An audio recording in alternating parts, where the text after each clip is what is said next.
bonjour. Et bienvenue, vous êtes député, mais vous êtes aussi spécialiste de relations internationales. Alors, on va commencer par quelques dossiers étrangers. Le plus récent, cette nuit, visite d'Anthony Blinken en Chine. Washington se félicite d'échanges francs et constructifs. Décryptez-nous cela. Déjà, échange France, généralement, ça veut dire qu'il y a eu des conversations peut-être un peu tendues. C'est comme plus ça long que prévu d'ailleurs. Comme ça qu'on dit en langage diplomatique, mais je crois que c'est bienvenu qu'il y ait ce dialogue entre Blinken et ses homologues chinois. On voit qu'il y a des tensions croissantes entre les États-Unis et la Chine. Il y avait l'épisode du ballon, notamment sur le territoire américain, il y a quelques semaines. Les désaccords restent nombreux. Les États-Unis soutiennent notamment le statu quo dans le détroit de Taïwan, comme nous.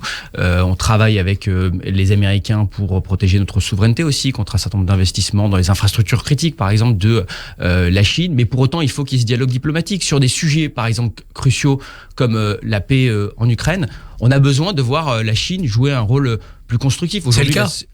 La Chine soutient la Russie sur le plan politique, diplomatique, économique aussi, lui permet de contourner les sanctions, mais n'a pas franchi le pas des livraisons d'armes. C'était l'inquiétude des Américains, des Européens. Donc pour l'instant, ce n'est pas le cas. On a vu, notamment d'ailleurs après la visite d'Emmanuel Macron en Chine, le dirigeant chinois Xi Jinping appeler Zelensky. Ça n'avait pas été le cas depuis le début du conflit. Le président chinois n'avait pas pris le président ukrainien au téléphone. Donc il y a peut-être maintenant une reprise de la diplomatie. Il faut s'en réjouir, mais je pense qu'il faut être aussi assez prudent sur ce qu'on peut attendre de ce type d'échange. En Ukraine, l'offensive de Kiev bute notamment sur les champs de mines qui stoppent les blindés. Vous sentez un enlisement de cette offensive ? Non, c'est beaucoup trop tôt. C'est beaucoup trop tôt pour le dire. On voit rien.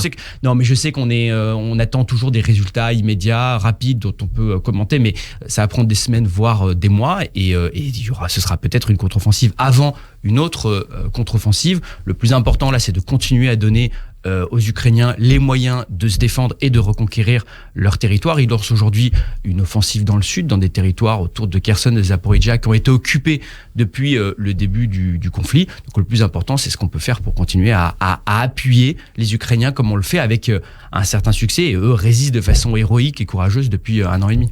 L'actualité côté russe, ça a été aussi la visite du président algérien qui s'est rendu à Moscou, qui a fait un éloge ahurissant de Poutine, l'ami de tout le monde, disait-il. Et en même temps, il rétablit dans l'hymne national algérien un couplet qui avait été retiré, qui dit que la France va rendre des comptes. Est-ce la crise ? Est-ce qu'il faut aller jusqu'au bout de cette crise entre Paris et Alger ?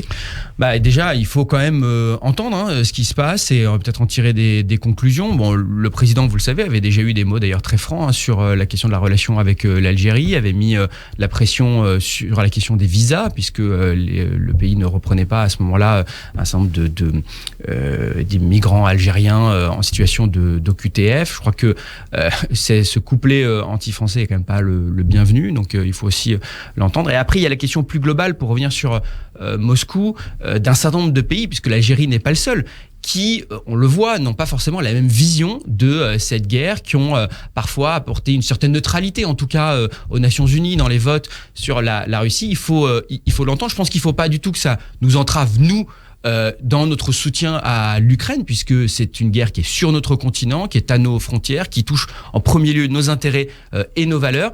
Mais un certain nombre de pays peuvent permettre, par exemple, à la Russie de contourner les sanctions. Donc il faut être capable aussi de les inclure dans notre politique pour le soutien de la paix en Ukraine. L'Algérie, c'est aussi avec la France un problème de relations pour la migration, pour les migrations. Dénoncer le pacte migratoire de 1968 comme le propose Édouard Philippe, est-ce que c'est votre ligne ? Alors moi je pense qu'il ne faut pas avoir de tabou sur ces sujets. Je suis un peu prudent là-dessus parce que je suis pas sûr de l'alternative aujourd'hui. C'est-à-dire que, en fait, d'après ce que je crois comprendre, si on revenait sur cet accord, on reviendrait à une situation, en fait, de libre circulation, en fait, qui était celle qui précédait. Donc là, je crois que ce que propose, par exemple, la Fondapol, le think tank qui a fait un rapport sur ce sujet, c'est un alignement sur les relations avec d'autres pays. Bon, en tout cas, je crois qu'il y a beaucoup de choses qu'on peut faire. D'abord, bien sûr, au niveau national, c'est ce qu'on propose avec le rétablissement de la double peine, qui permettra d'expulser les délinquants étrangers, avec le renforcement des moyens pour l'asile, pour l'exécution. Et un donnant-donnant, visa, reprise de... En fait, une logique qui est très simple, qui est de dire que notre pays doit pouvoir se donner les moyens de choisir qui rentre et qui sort du territoire selon nos critères, selon nos impératifs humanitaires aussi. On a des besoins économiques, l'immigration du travail. On a aussi des engagements sur l'asile. C'est ce qui fait aussi la grandeur de notre pays. Mais après, des gens qui ne respectent pas les règles, qui ne s'intègrent pas, qui ne travaillent pas, qui font œuvre de délinquance, de criminalité, n'ont pas vocation à rester sur notre territoire. C'est, je pense, une vision assez cohérente qui considère que notre pays est un pays ouvert d'immigration, mais qui doit faire respecter des règles. Dans ce cadre, est-ce que le texte en prévision, le texte de loi sur l'immigration, peut espérer avoir une majorité entre la majorité présidentielle et la droite? Oui, je l'espère. Je pense qu'il faut qu'on travaille avec la droite, avec LR, avec tous ceux qui veulent travailler avec nous, d'ailleurs, dans le champ républicain à l'Assemblée nationale. Il faudra que la gauche, d'ailleurs, nous explique pourquoi elle ne veut pas voter un texte qui inclut des régularisations pour les métiers en tension dans des secteurs où on a besoin de main-d'œuvre aujourd'hui. On voit dans l'hôtellerie, dans la restauration. Et pourquoi la droite ne veut pas voter le texte qui sera le texte le plus ferme depuis des décennies sur la question de la lutte contre la délinquance, l'exécution des OQTF ou le rétablissement de la double peine. La réponse est que ni la gauche ni la droite ne veut aider la majorité. Ils veulent vous enliser. Oui, mais il y a aussi une logique d'intérêt général quand même. Je crois qu'il y a une demande de fermeté, de maîtrise sur cette question migratoire de la part de notre population. On a besoin d'avancer, de prendre des décisions sur ce sujet. Nous, on l'a dit, on est prêt évidemment à faire des compromis. Je crois qu'il y a un certain nombre de sujets, que ce soit les règles de l'intégration, je pense à l'apprentissage de la langue, où les Allemands ont des exigences qui sont un peu plus élevées que les nôtres. Il y a beaucoup de sujets sur lesquels... L'aide médicale d'État, le panier de soins pourrait changer. Le panier de soins, effectivement, de l'aide médicale d'État. Donc, il y a beaucoup de sujets sur lesquels on peut avancer, faire des compromis, mais il faut que chacun fasse un pas vers l'autre. Plus qu'un pas, les Français, selon un sondage publié par le Figaro, veulent que les LR et la majorité fassent un pacte de gouvernance du pays. Vous pensez que c'est encore possible ou c'est un doux rêve maintenant ? Vous savez, c'est ce que propose le président de la République, la première ministre depuis un an, tendre la main aux oppositions. Les électeurs ont fait le choix de réélire le président, mais de donner une majorité relative. Au fond, c'est pas une situation vraiment inédite quand on regarde l'Europe. Il y a 19 pays sur 27 qui sont en situation de majorité relative. Mais en France, 40 députés qui manquent, on n'avait jamais vu. Et il y a une logique de compromis, parfois avec des coalitions. Bon, on n'a pas cette culture, on a une culture plus de conflit. Ça demande quand même aux oppositions, et je pense notamment à LR, de partager la contrainte, de partager aussi parfois l'impopularité de certaines réformes, de co-construire. La co-construction, c'est un effort qui doit être partagé, donc de ne pas être simplement dans une logique d'opposition systématique. Mais je le souhaite, parce que si on veut continuer à faire des réformes systémiques, si on veut réduire la dépense publique, si on veut répondre à la demande d'autorité, de fermeté sur les questions régaliennes, je pense qu'effectivement, on peut travailler avec LR.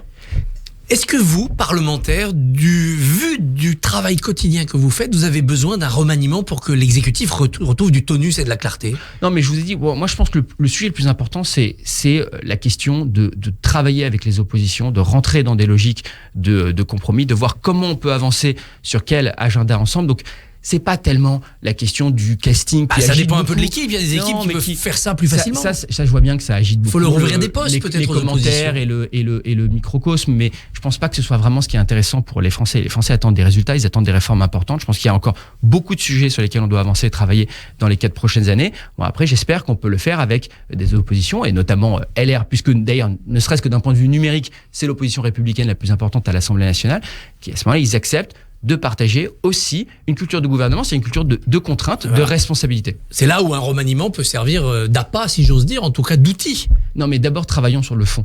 D'abord, ayons quand même une réflexion sur ce sur quoi on veut avancer sur le fond. Après, je pense qu'effectivement, il y a des sujets qui agiteront peut-être plus les commentateurs ou les gens du microcosme politique. Le plus important, je pense, c'est ce qu'on peut faire et comment on peut continuer à répondre à cette exigence de réforme et à cette exigence aussi de mesures sur le régalien, sur les questions de sécurité ou d'immigration. On a vu 2 jours de manifestation contre une ligne ferroviaire entre Lyon et Turin, une ligne de fret qui permettra d'enlever des camions de la route. Mais les écolos n'en veulent pas. Ils se sont radicalisés, ils se trompent de combat ? Ouais, je pense qu'ils se trompent de combat. De quoi on parle ? On parle d'une ligne ferroviaire qui est quand même le moyen le plus décarboné aujourd'hui pour se déplacer. Oui, mais ça fait des trous dans la montagne. Oui, d'accord, mais qui viendrait remplacer quand même aujourd'hui un transport de marchandises qui se fait par camion. Des transports de personnes qui se font par voiture aussi. Donc il y a un besoin aujourd'hui qui a été identifié. C'est un projet qui avait été validé à l'époque par Lionel Jospin et Dominique Voynet. De temps en temps, j'ai l'impression que le combat des écolos et celui d'une partie de l'extrême gauche, il se fait pas pour le climat, il se fait en fait contre le capitalisme, contre le progrès, au nom de l'écologie. Moi, je crois qu'au contraire, on a besoin de faire des projets d'infrastructure, on a besoin de faire des investissements dans le renouvelable et aussi dans le nucléaire, parce qu'on voit que c'était d'ailleurs l'un des combats des écolos. On a besoin aussi de progrès, on a besoin de faire confiance aux entreprises aussi pour investir dans la transition environnementale. Ça ne peut pas être simplement dans une logique d'opposition et de conflit permanent. Déclaration de Jean-Luc Mélenchon hier. Les abayas ne sont pas des vêtements religieux. C'est un débat lancé par des gens obsédés par les musulmans. Que lui répondez-vous ? Non, je crois que déjà, je vois Jean-Luc Mélenchon, en règle générale, on ne peut pas compter sur lui quand il s'agit de défendre la laïcité. À l'école, on le sait. La loi de 2004 sur la laïcité dit qu'il ne faut pas avoir de signes religieux ostensibles à l'école. Et ça, c'est le cas. On voit aujourd'hui que cet abaya, je crois, dans beaucoup de cas, est utilisé comme une forme de contournement de la loi sur la laïcité pour exprimer une identité religieuse. Le président de la République a annoncé l'entrée de Missak Manoukian au Panthéon. Ça sera fait en février prochain. Qui voudra-t-il célébrer ? Le résistant, le communiste, l'étranger, l'arménien ?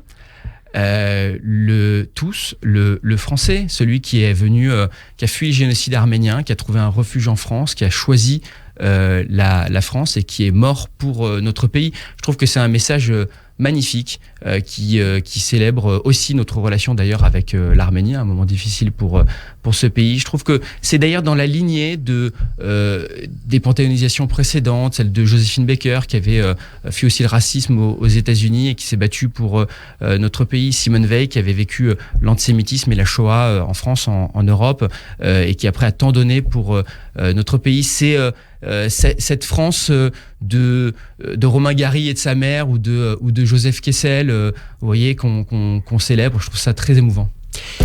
Benjamin Haddad, merci et bonne journée. Merci. Merci messieurs, on retiendra la co-construction, c'est un effort qui doit être partagé. Christophe, on vous retrouve demain en compagnie de David Habib, député PS des Landes. À demain. Radio J, retrouvez